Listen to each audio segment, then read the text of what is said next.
আমি আপনাদেরকে গানের দাওয়াত দিব না, আমি আপনাদেরকে জান্নাতের সুসংবাদ দিব।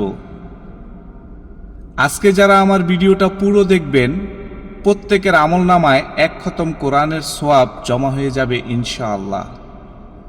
নবীজি বলেন, কেউ যদি সূরা ইখলাস 3 বার পাঠ করে অথবা শ্রবণ করে, ওই ব্যক্তির আমলনামায় এক খতম কোরআনের সোয়াব দান করা হয়।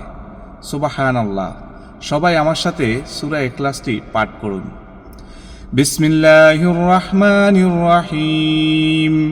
কুল হুয়াল্লাহু আহাদ আল্লাহুস সামাদ লাম ইয়ালিদ ওয়া লাম ইউলাদ ওয়া লাম ইয়াকুল লাহু কুফুয়ান আহাদ। বিসমিল্লাহির রহমানির রহিম।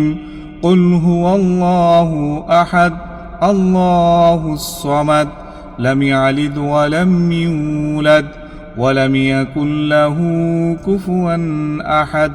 বিসমিল্লাহির রহমানির রহিম।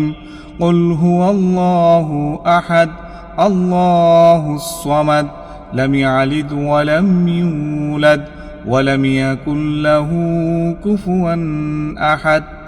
3 বার সূরাটি পাঠ করেছেন তো আপনার আমলনামায় এক খতম কোরআনের সওয়াব জমা হয়ে গেল।